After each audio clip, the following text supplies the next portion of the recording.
वंदो सत्य कबीर के चरण कमल सिर नाई, जासु ज्ञान दिन कर निकर भ्रम तम देत नसाए। बंदी छोर दयाल प्रभु, विघ्न विनाशक नाम, असरण शरण वंदो चरण सब विधि मंगल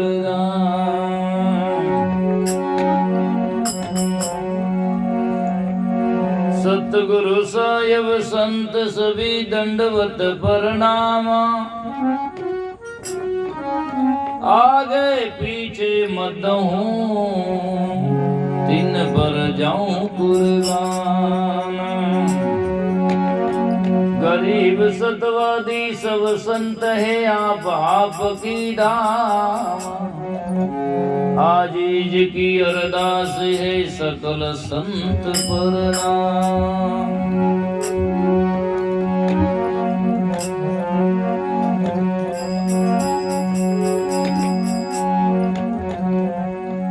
साहिब आपकी सेव तो आप ही जानिए, आपका भेव को कौन पावे। अपनी अपनी बुद्धि अनुमान से वचन विशाल विलास कर लहर लावे। तू के जैसा है नहीं है सो दिखे नहीं, निगमों के नहीं पार पावे। कह कबीर ये सेन गूंगा तई, गूंगा होई सो लक पावे। अविगत की गति क्या कहूँ जाके का मन ठाम, गुणी ब्यू ना पेकना का कई लीजे नाम।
गावे वो तो घर बेगामी बेगामी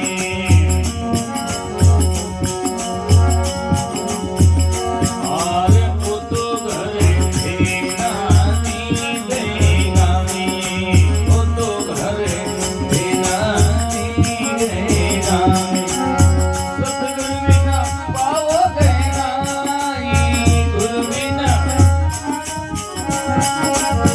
तो घरे बेगामी बेगामी वो तो घर बेगामी बेगामी आवे जाए परे नहीं जन्मे नहीं पड़े भगवानी नहीं पड़े भगवानी को मैं जिसका नूर बखानूं को मैं जिसका नूर बखानूं दुनिया तो भरम में बुलानी वो तो घरे बेगामी बेगामी वो तो घरे बेगामी बेगामी वो तो घरे बेगामी बेगामी बेगामी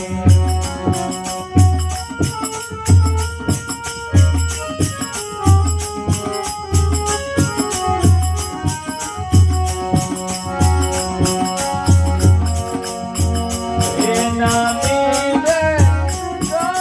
साधो बेगामी बेगामी वो तो घर बेगामी बेगामी वो तो घर बेगामी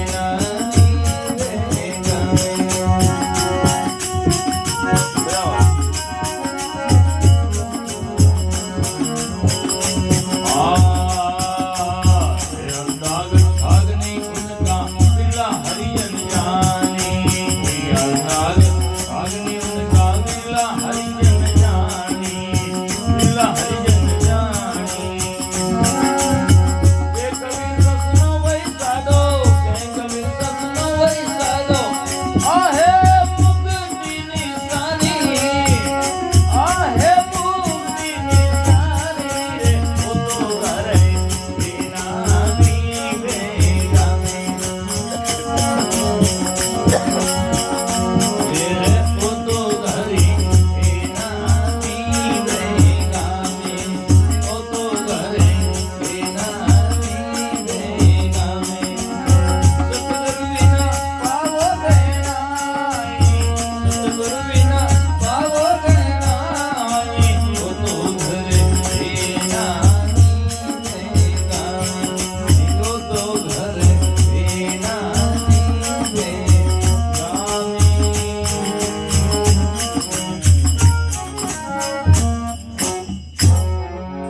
बोलो सतगुरु जी महाराज की जय सतगुरु कबीर साहिब की जय सतगुरु तुमाराम जी साहिब की जय हो।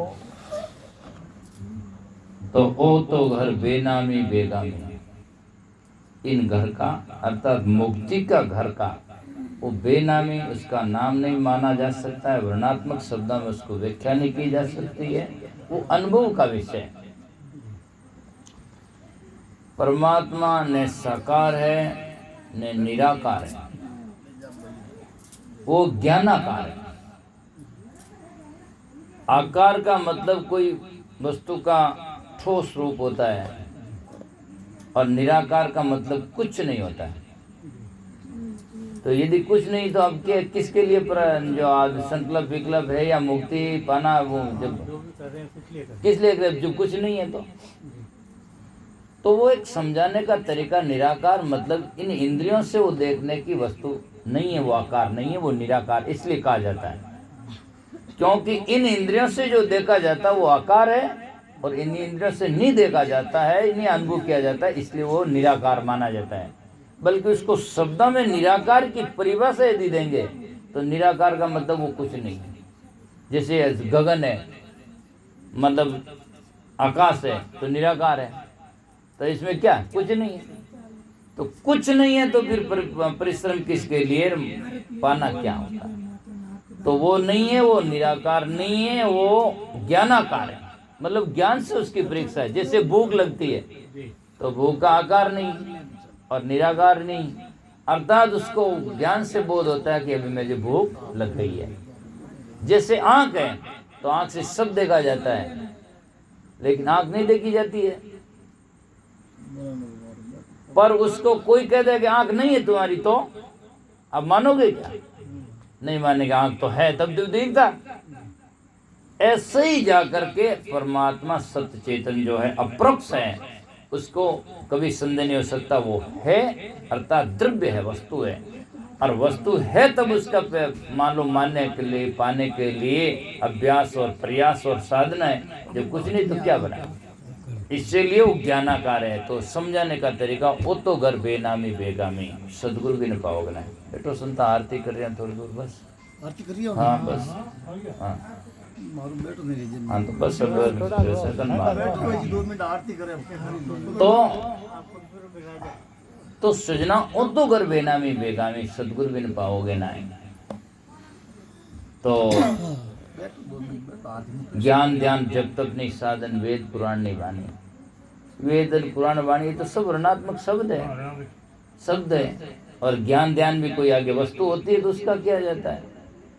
मान लो मतलब उसका कोई निशाना बनाया जाता आकार, और वो आकार नहीं है, वो निराकार अर्थात वो ज्ञानाकार है। उसको वो कहने का मतलब है कि वो साध्य अलग वस्तु नहीं है, वो साध्य खुद स्वयं है।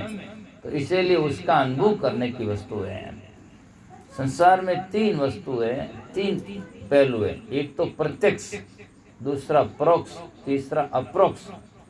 प्रत्यक्ष का मतलब होता है जितना पंच इंद्रियों से दिखता है 5 तत्व, तो वो है प्रत्यक्ष। परोक्ष है जो मन की कल्पना आकाश पाताल में, उसे परोक्ष कहते हैं। और अप्रोक्ष है जिसकी दोनों की कल्पना किससे उड़ती उसे कहते हैं, उसको अप्रोक्ष चेतन आत्मा दृष्टा जिसे कहते हैं, जिससे कल्पना उड़ती है, कल्पना करता है, सुनता, सोचता, समझता है, वो स्वयं है। कल्पना का कोई तथ्य नहीं है। नहीं, वो जिससे वहाँ पैदा होती है ना, मतलब वो प्रकाश नहीं, वो प्रकाशक है। प्रकाशक है वो तो वहाँ जहाँ से वो स्फुटित होती है उसे अप्रोक्ष कहते हैं। और जो जिसके लिए की जाती है, जिसको उदाहरण किए जाते हैं, वो कल्पना उसे प्रोक्ष कहते हैं। और जो दिखता है ये प्रत्यक्ष में, जैसे डोलक ये प्रत्यक्ष है। हाँ दिखा प्रत्यक्ष, हाँ रूप दिखा, ये प्रत्यक्ष है। तो जैसे आकाश पाताल में जिसने ठहराया, देवी देवता और लोग परलोक, ये सब जाकर के ये प्रोक्ष है। और अप्रोक्ष जो जिसके द्वारा की जाती है वो चेतन आत्मा है, उससे होती है। इसमें विशेष तौर है, आधा से ज्यादा लोग तो प्रत्यक्ष में भटक जाते हैं, और उससे ज्यादा लोग अप्रोक्ष में भटक जाते हैं, और अप्रोक्ष की तरफ में लोग आते नहीं हैं। अप्रोक्ष का जब तक बोध नहीं होता तब तक जाकर के कल्याण की बात दूर रह जाती है। तो ज्ञान ध्यान जब तक नहीं साधन, वेद पुराण नहीं बाणी, और जाकर के सदना 6 राग और 36 रागनी, ये सब काल की कहानी। हाँ काल की कहानी है, तो उसी के लिए मान लो है, मतलब बनता बिखरता है जो जिसका गाया जाता है। तो फिर कहते हैं, आवे नहीं जाए मरे नहीं जन्मे, नहीं पड़े मुख बाणी, और को में किसका नूर बकाणु, दुनिया तो भ्रम में बुलानी। तो किसका मैं नूर बकाणु, लोग कहते वो तो नूर है। नूर है तो जाकर के सजना दूसरा है, और दूसरा जब तक है तो दृश्य और दृष्टा 2 है, और वो दूसरा नहीं, वो अहम खुद है। इसीलिए वेदों में जब धीरे धीरे आया तो कहा अयम आत्मा ब्रह्म है, ये आत्मा ब्रह्म है। लास्ट में कहा अहम ब्रह्मास्मि, मैं ब्रह्म हूँ। 3 बातें कहते हैं। तत्पश्चात साधना के तत्पश्चात उसको तू देख लेगा। फिर कहता तद्भव, तब जाकर के तू वैसा बन जाएगा। तो तीसरे में कहा तदासीत, तू वही है। पहले कहा उसे वैसा देख लेगा, फिर का वैसा बन जाएगा, और तीसरे में कहा तदासीत, वो तू ही है, वो तू ही है, दूसरा हाँ दूसरा कोई नहीं। हाँ तत् प्लस तत्, तुम नाम तुम, अस्सी नाम है, जिसको तुम वो कहता वो तू ही है ये। तो इसलिए आवे नहीं जाए मरे नहीं जन्मे, नहीं पड़ी मुख बाणी, को में किसका दूर नूर बकाणु, दुनिया तो भ्रम में ही बुलानी। और दृष्टि नावे मुष्टि दृष्टि है बेरंग, रंग ने उनका ऐसी अदल छपानी। वो बेरंग है, काला पीला सफेद श्याम ये नहीं है। कबीर साहब ने बीजक में लिखा, रंगी ते रंग उपजे सब रंग देखा एक, कौन रंगे जीव का ताकर करो विवेक। रंग से रंग उपजे। मान लो जाकर के सजना इन जाकर के क्रोध से क्रोध, दूसरे से दूसरा पैदा होता है, रंगी से रंग उपजे। सब रंग देखा एक दुनिया में जाकर के सजना उससे सब पैदा होता है। और कौन रंगे जीव का ताकर करो विवेक। तो आगे लिखा जागृत रूपी जीव है। जीव कैसा है? उसकी वो जागृत है, उसका परिभाषा है वो जागता है। जागृत रूपी जीव है शब्द सुहागा शेत जर्द मुंह जल को की कहन कबीर कोई देख। तो वो जाकर के सजना उसका स्वरूप जागृति है, उसकी परिभाषा ही जागृत है। इसीलिए बिहारी साहब ने भजन लिखा, बिहारी साहब ने संता जागृत बड़ा जबा का है वो अमर कदे नहीं मरता ऐसा नूर खुदा का। संता जागृत बड़ा जबा का। तीनों लोग भया जागत में विला पकड़िया नाका उपत गुबत वो चले क्रोबले वह नहीं पहुंचे अथागा। संता जागृत बड़ा जबा का। तो ये तो है वे रंग रंगनी उसका यदि ऐसी दल छपानी और दिष्ट मुष्ट आवे नहीं सजना माया तो फिरे दीवानी। वो दृष्टि में मुष्टि में ये नहीं आता है, वो तो खुद दृष्टि का देखने वाला अप्रोक्ष है। वो एक ज्ञानाकार है, समझकार, जिससे भूख लगी प्यास लगी और अनुभव हुआ। जैसे ठंड में हम जाते हैं तो आनंद आता है, उसका व्याख्या नहीं, वो एक अनुभव में आता है। ऐसे ही जब जिसमें अनुभव हो जाएगा कि वो मैं हूँ, मैं चेतन स्वरूप हूँ और वो निष्ठा में बैठ जाएगा तो इसे बाहर जड़ से आवरण खत्म हो जाएगा। और खत्म होने का नाम ही ज्ञान है। उसका कल्याण पद, मोक्ष पद, ब्रह्मलीन होना, पता नहीं किन किन से नाम से पुकारा जाता है, वो वास्तविकता वही है। तो है वे है आता था नहीं उनका बिरला हरिजन जानी। उसका था नहीं है, था नहीं उसका माप तोल दो, कोई संत नहीं कहते इतना फूटे नहीं इतना है आता था नहीं उसका बिरला हरिजन जानी। उसका अनुभव बिरला जन भी करता। बिरला हरिजन जानी के कभी सुनो भी संत आ है मुक्ति निशानी। मुक्ति की निशानी आई है जिसका अनुभव होता है। तो सृजना बहुत ही सुंदर रूप से